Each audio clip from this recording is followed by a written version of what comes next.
Itu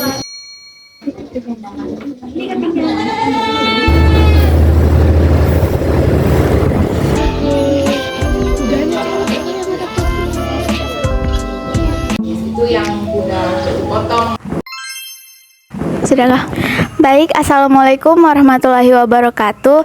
Sekarang saya sedang berada di salah satu perusahaan ternak di Sangatta dengan kakak siapa kalau saya boleh tahu? Dean Putri. Oh baik, saya sekarang sedang bersama Kak Dean, salah satu pemilik usaha ternak ini. Baik, apakah Kak Dean bersedia jika saya wawancarai? Iya, bersedia. Baik, untuk pertanyaan pertama, kapan usaha ini mulai didirikan? Usaha ini CV Mulia Inti Sukses atau punya nama panggung Wisma Mbek Kemakmuran sudah berdiri sejak tahun 2011. Siapa saja pengelola usaha daripada awal pendirian usaha ini? Usaha ini merupakan usaha keluarga, jadi dikelola sendiri. Ada Bapak Widodo sebagai direktur, kemudian tadi Ibu Ani Musfiro sebagai wakil direktur, dan saya sendiri Dean Ramadhanti Widodo Putri sebagai bendaharanya.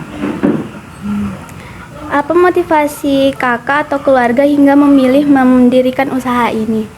Motivasi utamanya yaitu karena ini kan usaha peternakan, di mana peluangnya di Kalimantan Timur ini khususnya di Sangatta masih sangat luas. Kenapa masih sangat luas? Karena di Sangatta sendiri kita memiliki lahan hijauan yang masih sangat luas, jadi gudang pakan masih sangat banyak, kemudian kebutuhan pasar yang masih sangat banyak. Saat ini untuk ternak kita masih mendatangkan dari luar pulau Kalimantan. Jadi ini peluang yang sangat bagus sekali buat kita kembangkan di Sangatta.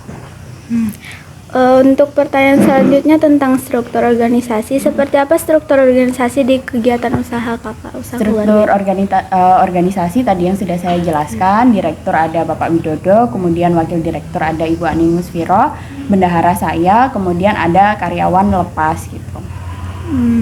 Ada berapa karyawan yang membantu usaha ini seperti yang tadi kakak sebutkan? Karyawan 3, kalau lepas bisa nambah 3 sampai 5 orang. Bagaimana pembagian tugas setiap karyawan, Kak? Pembagian tugas kita di sini ada yang bagian untuk bersih-bersih, buat bersihkan kandang, kemudian ada bagian pemberian pakan, sama ada pembuatan pakan, sama satu lagi bagian manajemen buat ngurus administrasinya, keuangannya, kemudian promosinya di media sosial. Oke, baik. Bagaimana sistem penggajian setiap karyawan, Kak? Sistem gajinya kita pakai setiap bulan. Gitu. Jadi untuk pertanyaan selanjutnya saya ingin menanyakan tentang sistem penjualan atau keuangan. Berapa pendapatan dari usaha ini selama sebulan atau setahunnya, Kak? Untuk pendapatan per tahun kita bisa 100 sampai 300 juta per tahun omsetnya. Pertanyaan selanjutnya tentang produk, harga, dan promosi. Apa saja jenis ternak yang dihasilkan dari usaha yang keluarga kakak miliki? Iya, kalau di sini ternaknya kita ada 2, ada sistem breeding dan juga fattening. Kalau fattening ini penggemukan, kalau breeding ini pengembang biakan. Untuk mangsa pasarnya kita melayani untuk penjualan akikah, catering, kurban, atau juga bibit-bibit. Nah, untuk jenis-jenisnya di sini banyak macamnya. Ada bibit kambing sanen. Kambing sanen ini khusus untuk susu. Ada kambing senduro, ada PE, kemudian ada kambing bur. Untuk domba juga banyak macamnya. Ada domba dorper, domba Garut. Domba Garut contohnya itu yang tanduk-tanduknya besar kayak ini nih, ada yang tanduk 4, ada yang Garut, ada yang domba merino. Jadi menyesuaikan kebutuhan pasar, karena di sini kan ada yang mau untuk akikah, ada yang mau untuk bibit yang bagus. Kalau untuk harga kita mulai dari 2,5 sampai 15 sampai 20 juta ada, tergantung kebutuhannya dia untuk potong atau mau untuk bibit. Semakin bagus bibitnya juga semakin sesuai harganya gitu. Baik, bagaimana sistem pemeliharaan dan pemberian pakan kepada hewan ternak? Sistem pemeliharaannya kita sekarang sudah menggunakan metode yang baru ya, bukan yang zaman dulu. Jadi kita pakai pakan fermentasi. Dimana pakan fermentasi itu jauh lebih mudah daripada pakan hijauan biasanya. Kalau biasanya kan sistemnya pakai ngarit, jadi sebelum kasih makan kita harus ngarit dulu tuh, tiap hari harus berangkat ngarit baru dikasihkan kanu. Kalau sekarang kita ada pakan fermentasi ini, jadi cukup 1 bulan sekali. Itu pun kita bekerja sama dengan petani, khususnya petani jagung. Jadi setiap petani jagung panen, kita ambil pohon jagungnya, kemudian kita proses jadi pakan fermentasi, terus kita simpan di dalam drum-drum. Jadi kita sudah ada stok pakan untuk 1 bulan ke depan. Nah, jadi itu mempermudah kita, khususnya buat perempuan. Pasti kalau buat perempuan kan kalau mau ternak ini nanti gimana ngaritnya, gimana cari pakannya. Nah, dengan adanya inovasi pakan fermentasi ini jauh lebih mempermudah. Jadi mau laki-laki, mau perempuan, mau ibu-ibu, mau apa, itu juga tetap bisa ngasihnya karena jauh lebih mudah. Nah, kita pemberian pakannya 2 kali, pagi dan juga sore, seperti itu. Jadi bagaimana usaha kakak ini menghadapi tantangan kesehatan ternak seperti penyakit atau stres?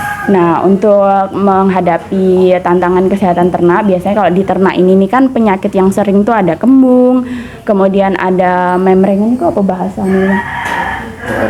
ORF. Dia biasanya kalau di mulut hewan ternak itu ada ini kayak apa ya?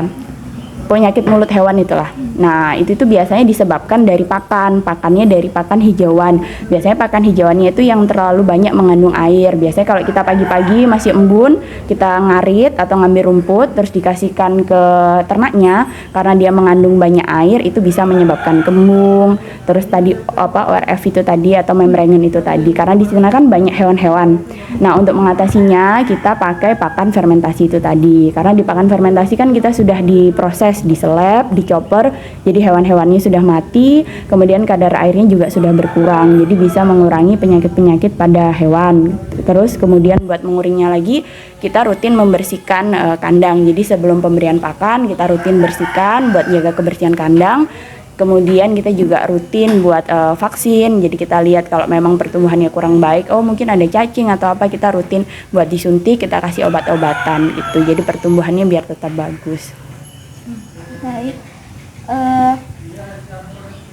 Untuk jenis ternak, apa jenis ternak unggulan yang dijual? Jenis ternak unggulan di sini kita ada sanen, ada kambing bur, kita silang, ada juga yang sapera. Jadi keunggulannya di sana nanti ada susunya yang bagus, dia menghasilkan susu yang banyak dan juga badan yang tebal. Gitu.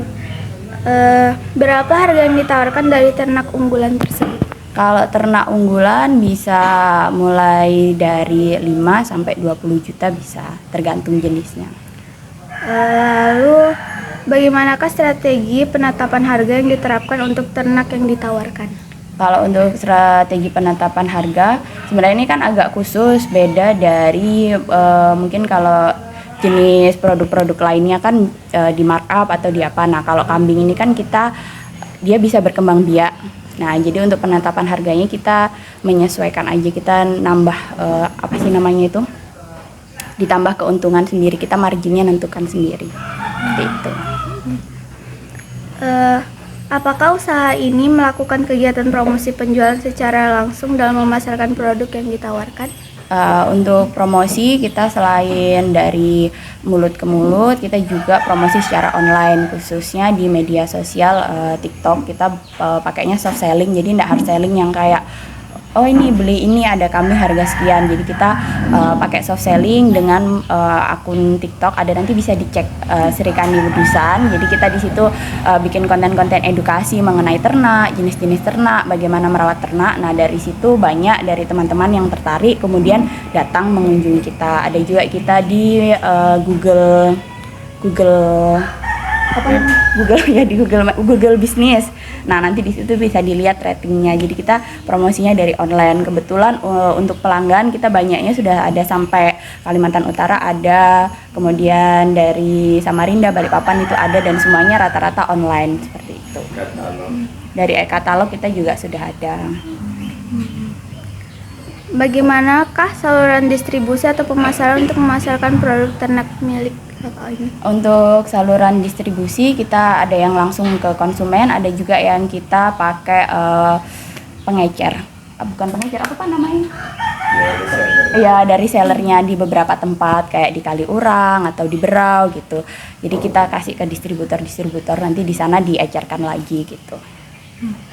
Jadi untuk lokasi seperti apa yang dipilih untuk memasarkan produk yang keluarga kakak tawarkan? Kalau lokasi sebenarnya pemilihan lokasinya sembarang aja, sesuai tempat, sesuai kebutuhan aja, di mana di situ yang butuh ternak, banyak diminati, banyak mencari ternak, kita pasarkan ke sana. Jadi mungkin cukup itu yang ingin saya tanyakan tentang usaha yang kakak jalani. Terima kasih banyak atas waktunya. Sama-sama. Maaf telah mengganggu waktunya. Mungkin cukup itu yang bisa saya laporkan. Sekian, terima kasih. Wassalamualaikum warahmatullahi wabarakatuh.